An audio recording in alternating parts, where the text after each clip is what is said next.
but it's definitely very common within dance and performance arts. Excuse me. And what sort of the genesis of this was that, sorry, Michael, could I get the next slide? Just Sure. down, down, nope. Yep. um, so last year when the pandemic started, or sorry, rather when the lockdown started in response to the pandemic last March, we were in the middle of a creative residency. And so we completed the last 2 weeks of that residency online. And like, it was really important to us to finish it because as far as we knew at the time, everyone thought, oh, lockdown will be for the month. And then we may still have our, festival that we were going to be a part of. And so we were like, we need to finish our work. So we were like really invested in how do we pivot online and how can we reproduce that feeling and that co-creation and that generative experience. And then at the end of March, when we were finished our residency and it looked like the pandemic was not over, I felt like, gosh, I couldn't possibly just say like, okay, bye to the folks that we'd been working with. And also we knew that other folks, new immigrants and refugees and artists in the community were just having a really tough time as well, being isolated. And so we continued to offer the 1 hour of creative practice every morning to start our day. So creative practice looks a lot like your regular, excuse me, I don't know why I have a frog in my throat this morning. Creative practice looks like a lot of your improvisational warm-up type exercises.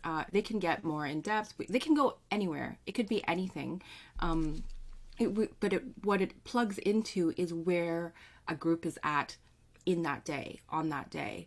And because what we're trying to do with creative practice is that when you start this, it allows you to, it's a supportive practice to enable you to be better prepared or better opened up or better, whatever the verb is, or whatever the state is that you're looking for, to be more available and ready for the rest of your day, for the rest of whatever it is that you need to tackle.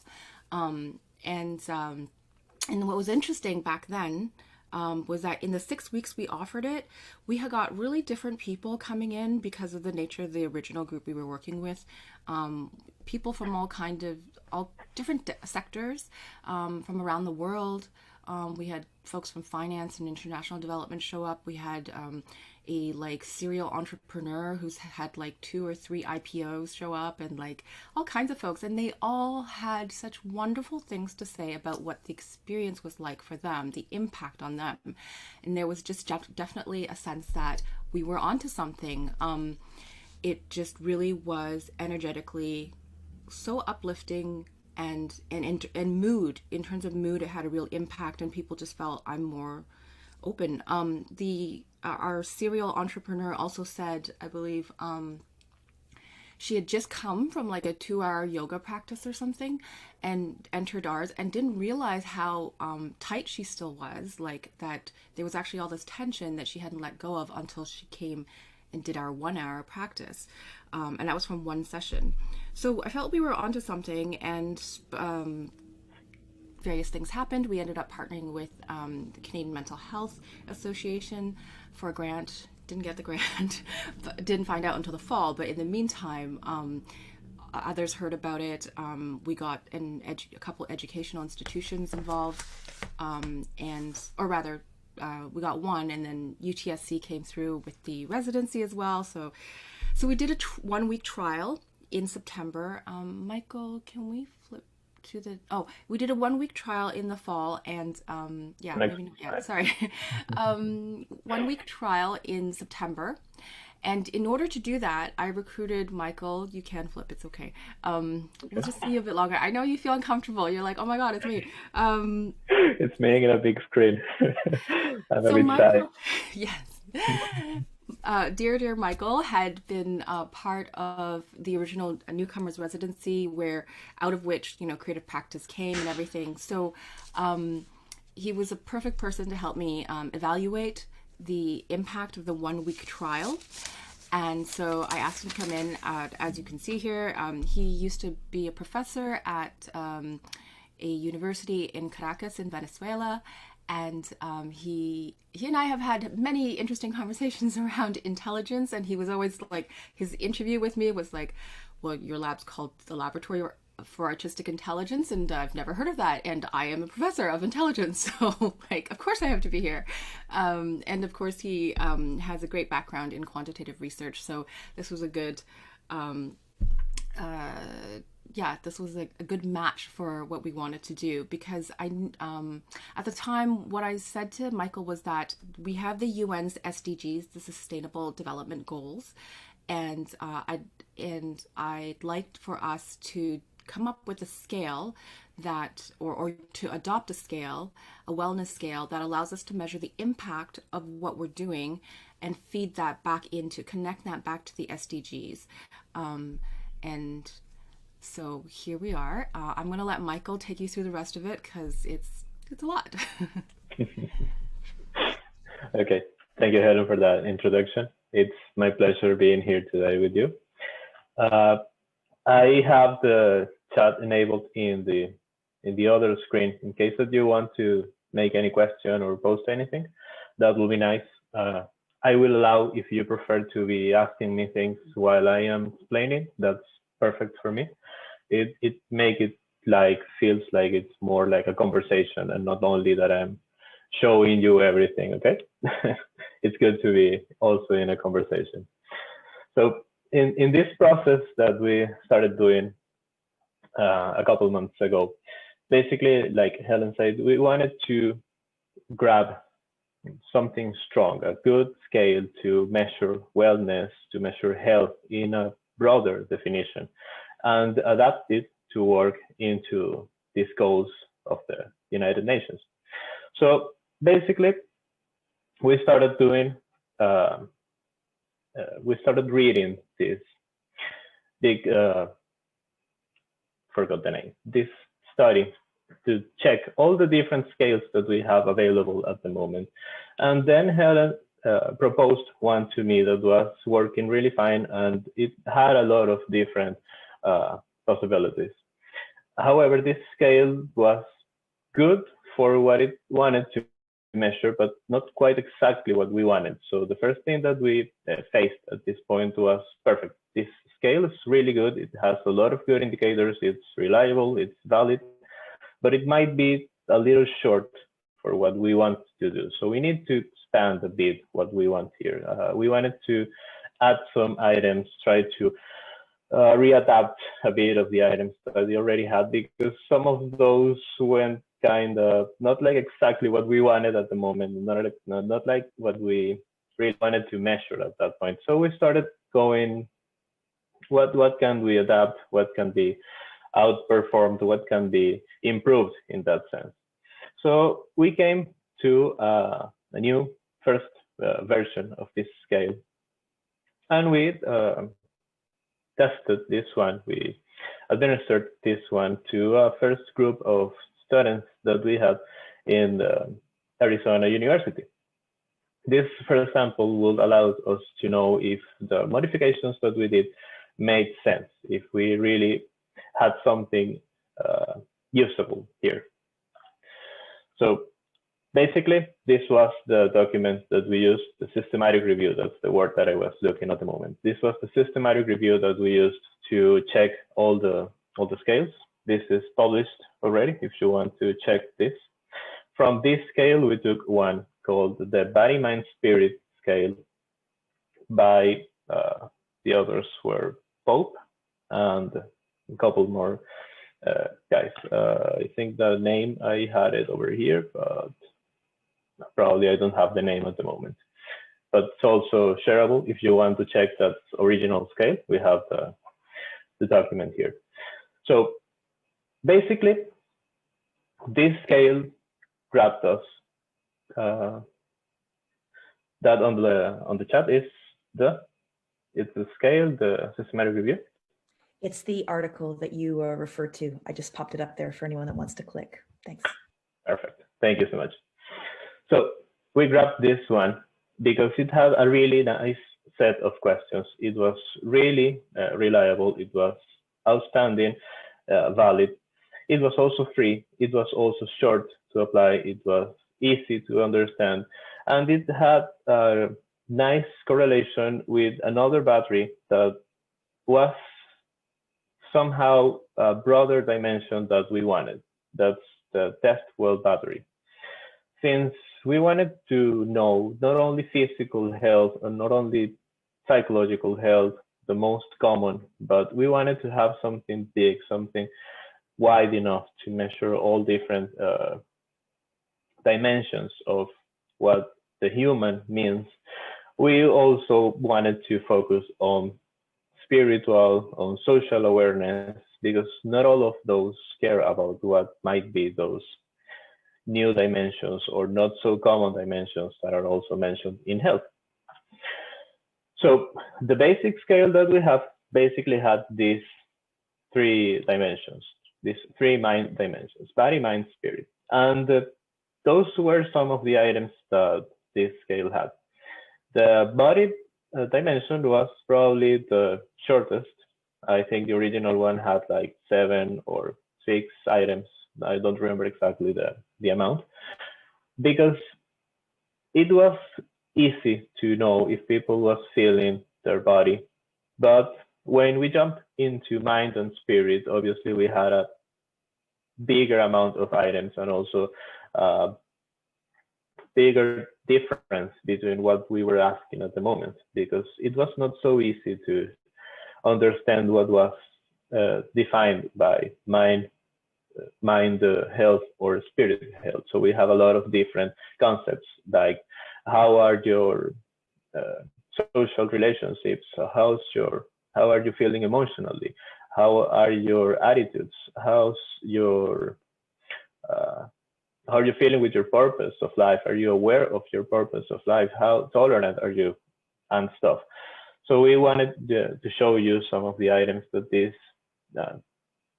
scale had, and some of the things that we somehow wanted to change.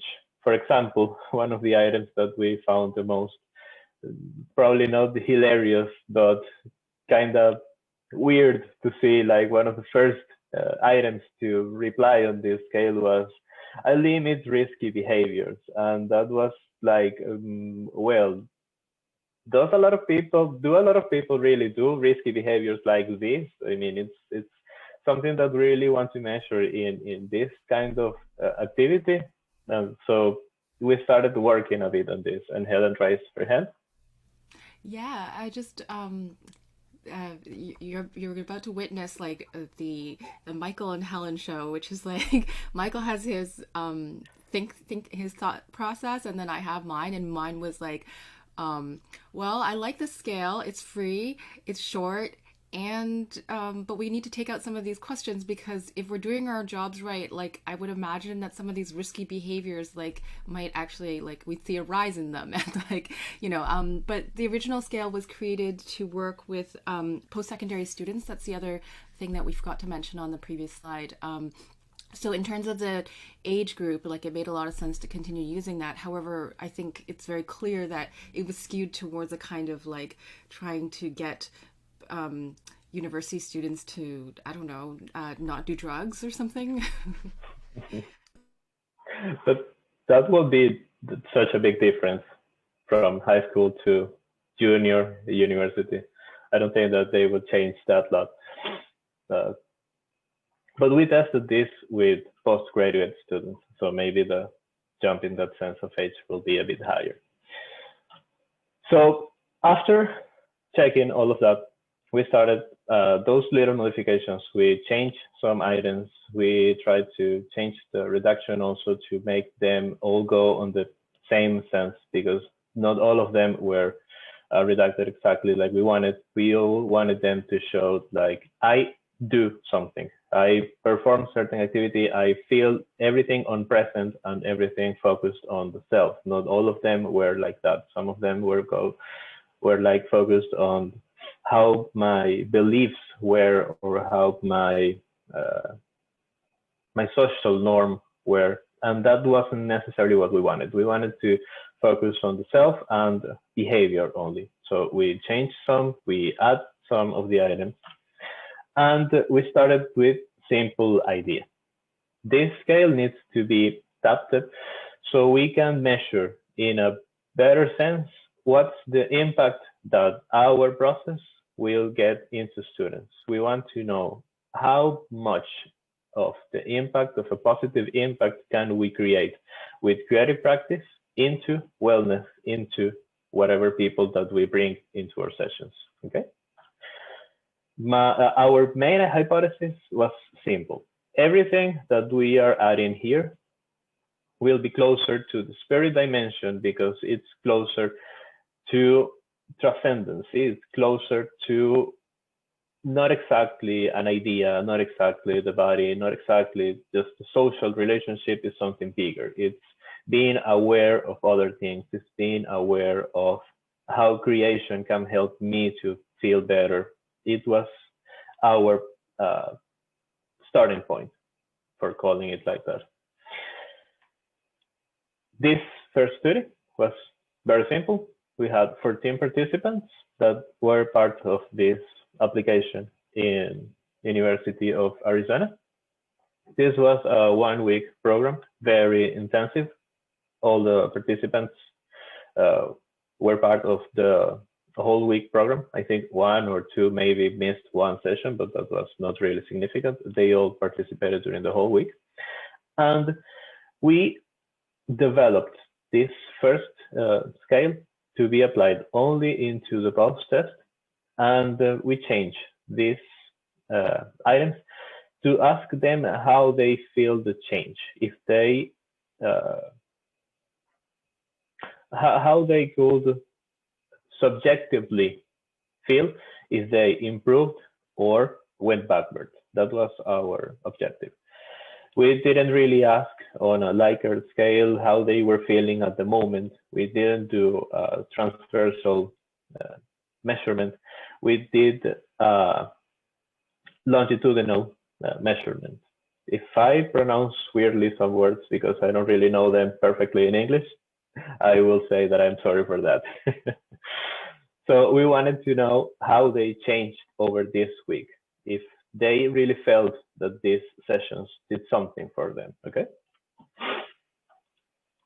Since our main objective was testing this scale, our focus was to find the psychometric differences that we were going to face into this new application. So far, this scale had at least 80.80 in every Cronbach alpha that was performed.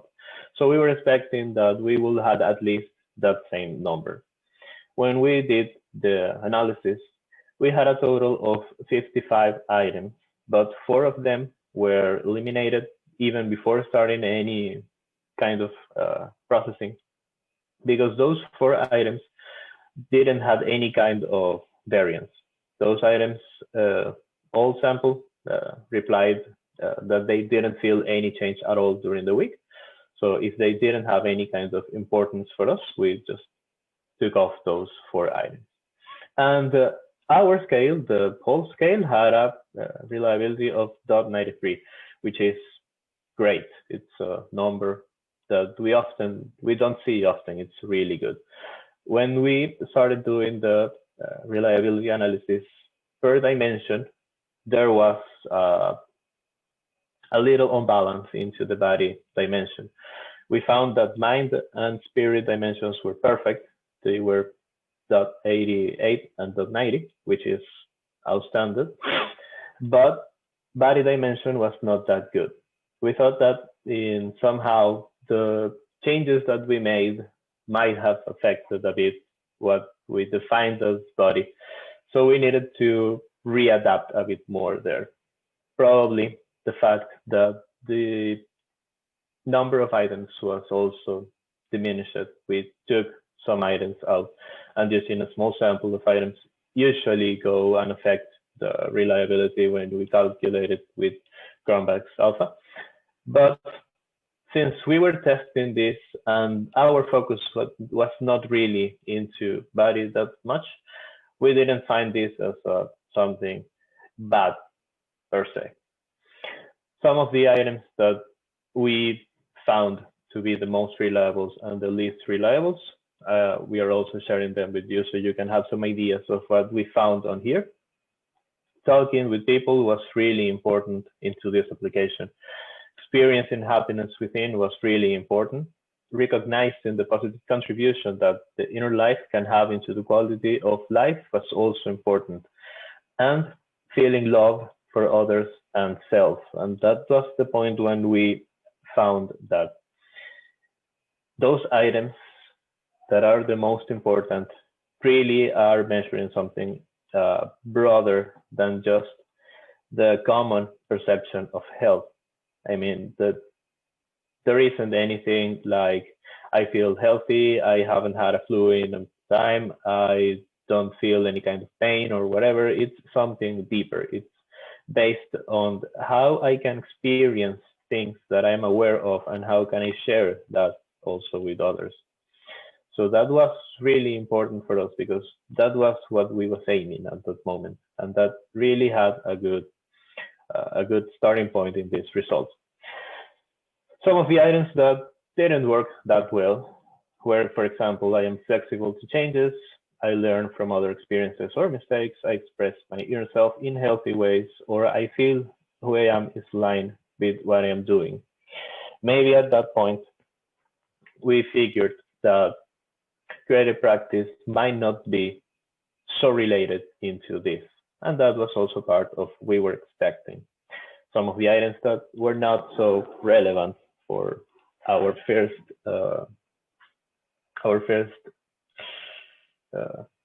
I can't say experiment because it wasn't an experiment, but our first essay to do, we're not close to this. And so we expected to have some differences in that way. So after getting that our scale was so far really reliable, replicating to a good sense the results that we already have into previous uses of this scale, the adaptation that we did not get down the reliability. So we started checking if we could replicate also the factor model that we had. This scale was supposed to have 3 dimensions, body, mind, spirit. So let's also replicate that. And that was the moment when things started to go a bit crazier, for saying a word. Because when we started doing this analysis, this factor reduction analysis, we found that 3 dimensions was not really the behavior of this scale. If we wanted to have only 3 dimensions here, we were only able to explain around 30–40% of variance of the scale, and that was a really bad number. It was like we're missing something here. We are not measuring what it is.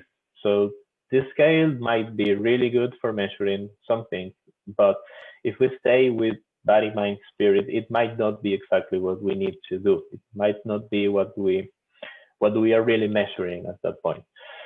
So basically we started here making several IT narrations. Helen, help me with the word. It's IT narrations? Iterations. So we started doing several iterations to find what will be the best amount of factors here, what will be the best behavior that we could find. And we came to a solution of 6 factors that was the most, the higher amount of variance with the highest simplicity possible. Going with the less amount of dimensions, the one that explained the most variance. And we had those 6 dimensions. We found basically that body care and nutrition, we adjusted the name because it also had a lot of things on nutrition, almost had all the charts from the body dimension. It was basically all the items from the body dimension correlated with this new dimension.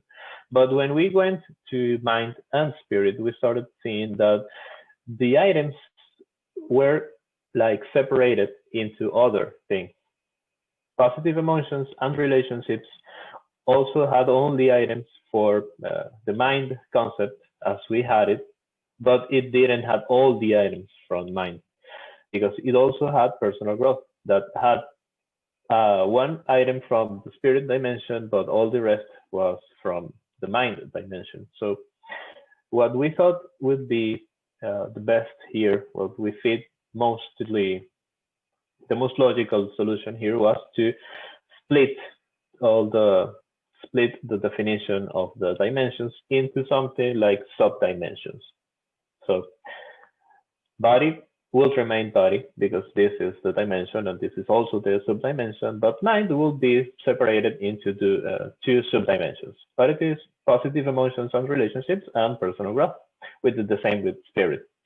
Self-acceptance and positive attitudes, social and emotional mastery, and metacognition and self-awareness. Basically, we had a lot of items on spirit that could be rearranged into sub-dimensions. I love this table in case that you have ever seen the factor reduction analysis. This is pretty because it will show all of the information that we need. And it will show something really important, that we had almost 80% of variance explained by this scale, which is a high number, which is a great number for us. In psychology, usually when we have this kind of tests, when we have more than 60, that's a really nice case. And we have 80% in this case, and that's really good. All those components, those are the same components over here. If you see the number, I add the number to match which one will be which one into this second table. Around all of them were between 16 and 10. Just the last component, the last factor was below 10% of variance, which is expected because we are going always going down into how many of the variance could be explained. But those are really, really great numbers for this first essay that we did. We also had some statistic analysis into the impact that we saw.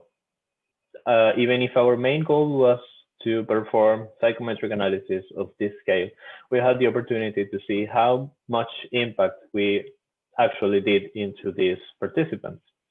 And it was a really nice outcome to see that we had a very good impact on participants. Almost all the students, I think 13 of those, were only had positive changes on that week into their perception of health. Only one student had like maybe 2 items where they feel that they get a lower perception after this, but it was just like the small exception that confirms the rule. We were doing something good here. And not only we were doing something good, we were doing something good into what we expected to have. Because body and mind, we expected some kind of change because we were doing something positive to them, but we were not focused on them. So if what we were doing was really positive, the difference needed to be seen into the spirit dimension because that's what we were focusing. And that was basically what happened, which is confirming the hypothesis that we have. With the items that we had were reliable, were all related into the new dimension, were all solid in sense of speaking of the factor reduction analysis, and they were also significant for making students feel better with their health, feeling better with their wellness. They all felt that they really improved in that sense. Okay. So far so good. Awesome.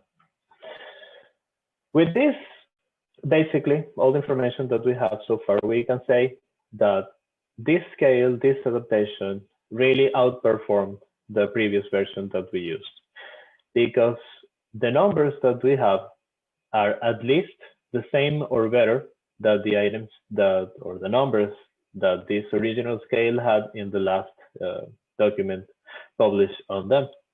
We had everything that we needed to have, and those numbers were good. Those numbers were, in terms of their significance, they were really good. We also demonstrated that creative practice has a positive impact into wellness, because around 50% of the possible items that we asked were positively affected by our sessions, which means that we can really make people feel better in just 1 week, feel better and comprehend more about what their health might be. Not only if they are not sick, not only if they are not with a back pain or something, just like a better knowledge of how they can feel with others, how they can feel with themselves, how they can feel with their work, because that was also part of what we wanted here. We wanted them to feel that a healthier approach, that feeling better with them, will also help them with the research, with their work into the departments. Okay. And we also found something interesting that correlated pretty much with study of Halliwell and Putnam, that they mention about social capital. It is really known that social capital will help you to have a better connection or better network for working, or in case that you need some support of a neighbor or whatever. But we didn't realize until the moment that social capital also affects into a higher level, into what we defined as a spirit level. Because being aware of a lot of things about how the relationship with your friends, with your working network, with your neighbor can help you feel better. It will help you to feel that you are not alone, that you are supported by others, that you can share a link that you might not have with anybody. But if you have this link with you, that will also impact into your health and into your wellness. Helen, do you want to say something here? I see that you wrote something. Oh, I just was trying to give context for what you said earlier about productivity, bringing more productivity back into the department, and I wanted to give context. So we were working with the graduate department at a university in the States, and the department were the ones that they had asked, like, can you make sure to, for them, the value would be if the graduate students were motivated and productive, especially in America at the time. They were walking into an election, and there was a lot of dread around that. They knew from 4 years ago that when Trump was elected, that they had students in their offices like devastated. So between the pandemic, social isolation, and the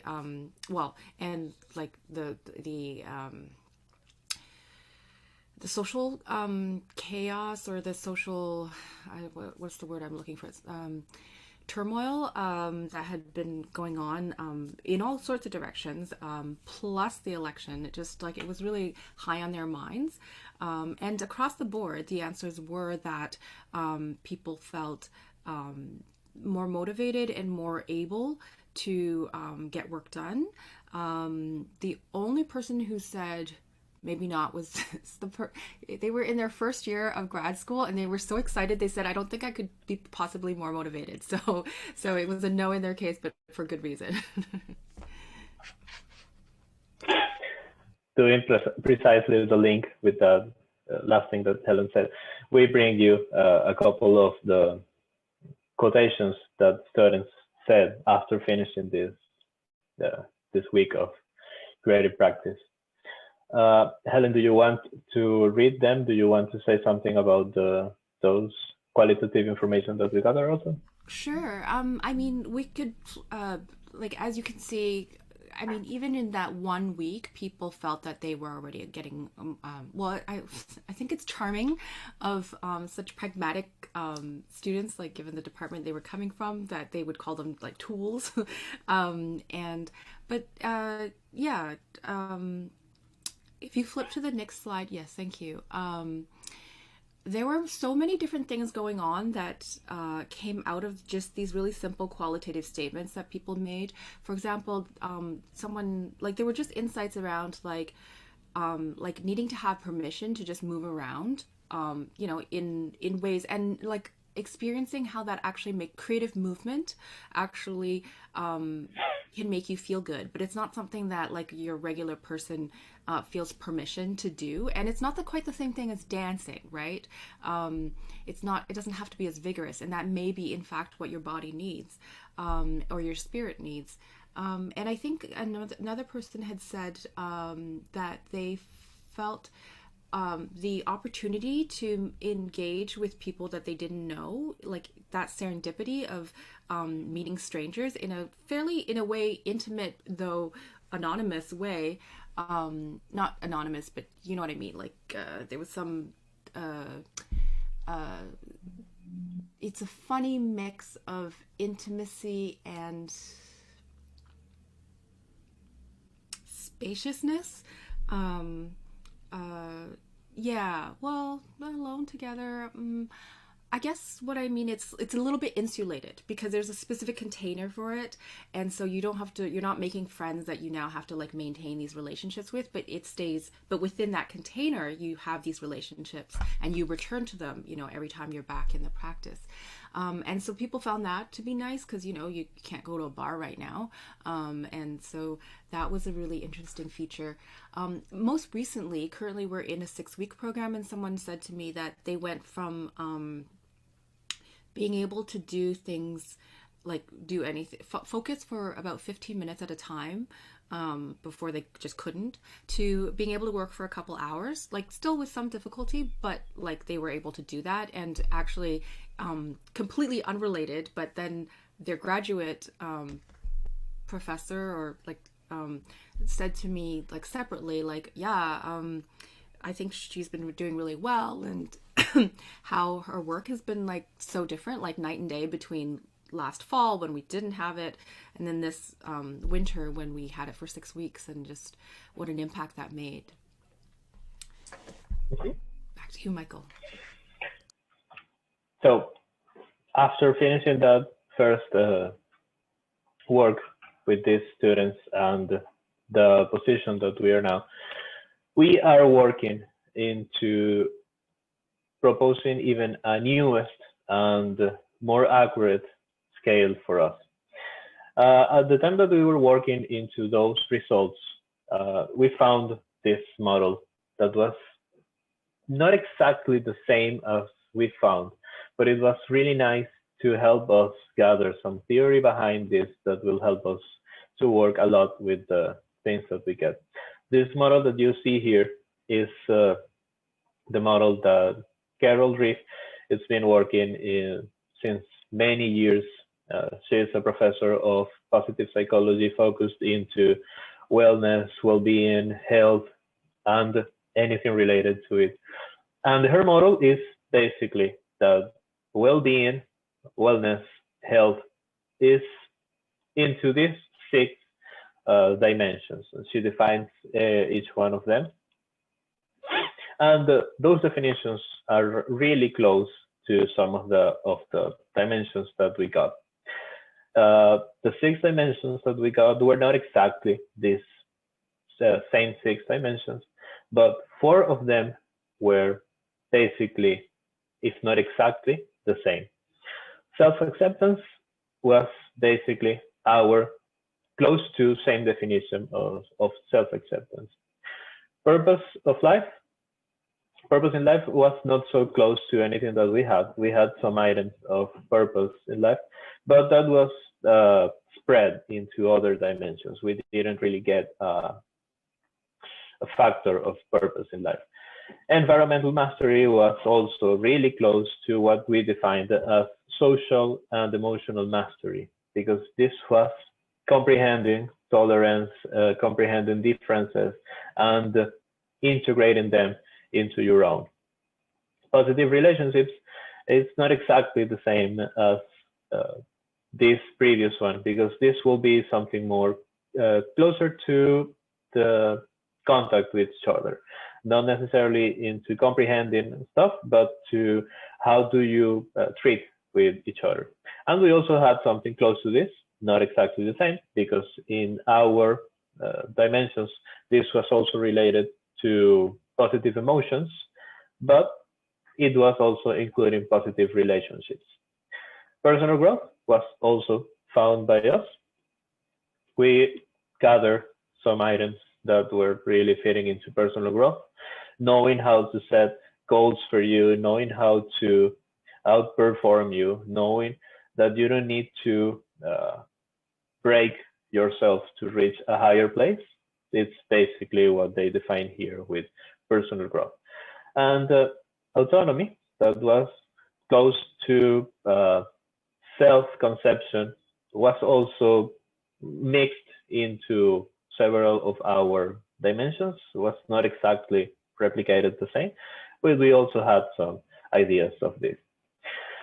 So now that we had this in mind, and now that we also had some, that we were really close into the PERMA V model, that we don't bring it here because it's not the most important for us, but also having that PERMA V in mind that's proposed by Seligman, we went a bit further, and we started to take some other considerations for us to keep working into this same line and keep going further into this experiment for saying that we are going into this scale.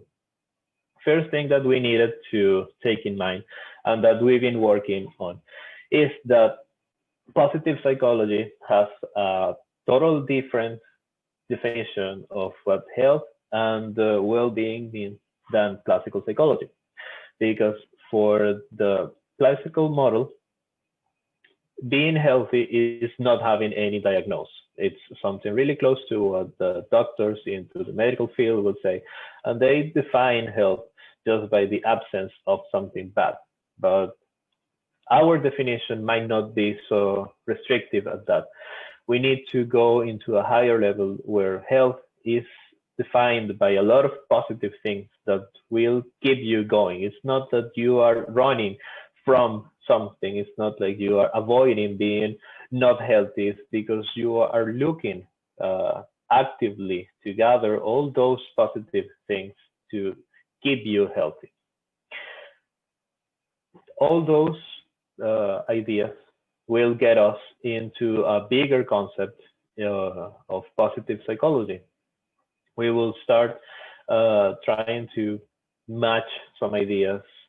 For example, what the same Carol Reeves had, or Seligman had, or Csikszentmihalyi had, or just mentioning some of the others of positive psychology.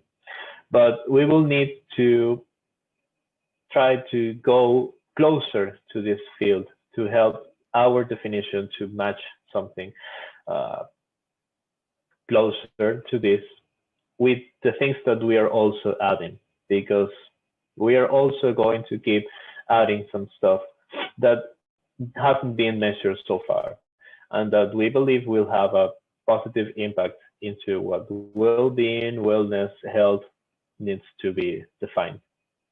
It is also important to consider, and more into this precise moment of history, what we are facing, these isolations and these health difficulties, that even when body health is important, and a lot of the efforts that the bigger foundations and organizations are always doing, they are always focusing into not having people sick, into trying to face all these physical sickness, and that's positive and that's necessary, but there is a big field into what's also comprehending, what's not having people feeling bad into their own.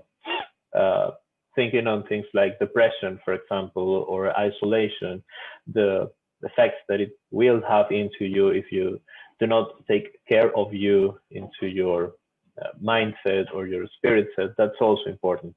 That's what we need to start showing people, and that's what we will be showing people, that even if you have a body, a working body, and you are feeling healthy, there are a lot of things that will need to be also addressed for us to be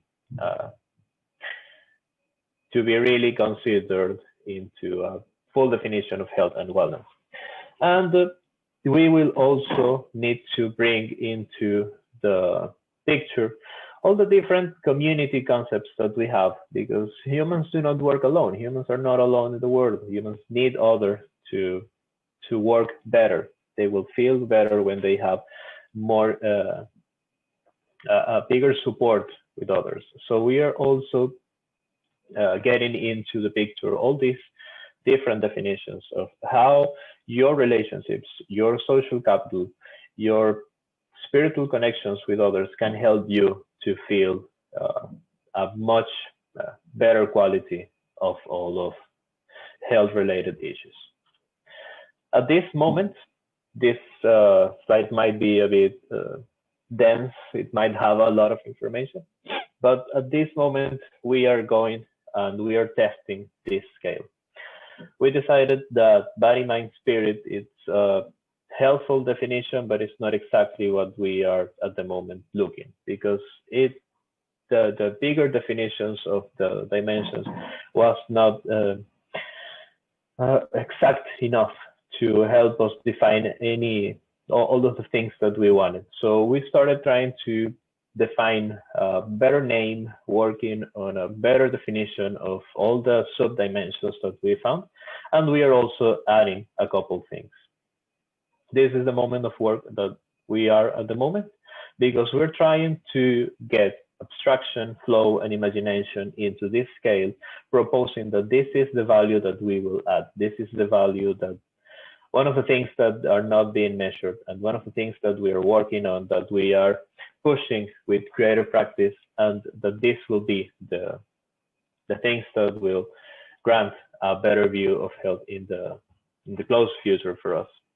You have some examples of the items that we have, in case that you wanted to check something. I won't be reading all of them, but we have some ideas like abstraction might be measured by recognizing the positive contribution that my inner life can have into my quality of life. We will have this concept as being aware of everything that will imply myself and others. Being aware is working into what we started calling metacognition, but going into a higher place.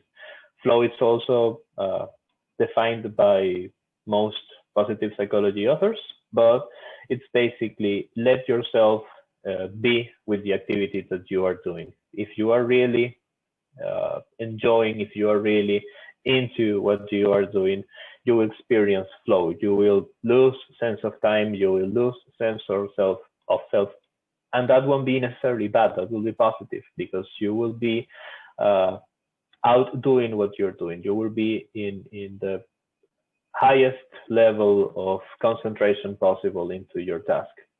And we are also adding imagination, because this is one of the concepts that we are working for, and Helen is so excited to work for, because imagination will also get a lot of different things that we are not facing at the moment. Humans are the only ones that can have a picture of something that hasn't happened yet, or won't happen, or will happen, but you don't know how it is. Humans are the only that can have imagination, that can create ideas that won't necessarily exist at the moment. If we cannot picture how things will be, that will take away from us a lot of things. And in the sense that we can have this, that we can make new connections, that we can create new ideas, that will make us to be engaged into a healthier way of life. This is the work that we are doing at the moment. We are measuring this time with pre and post surveys to have this scale again tested in a psychometrical way.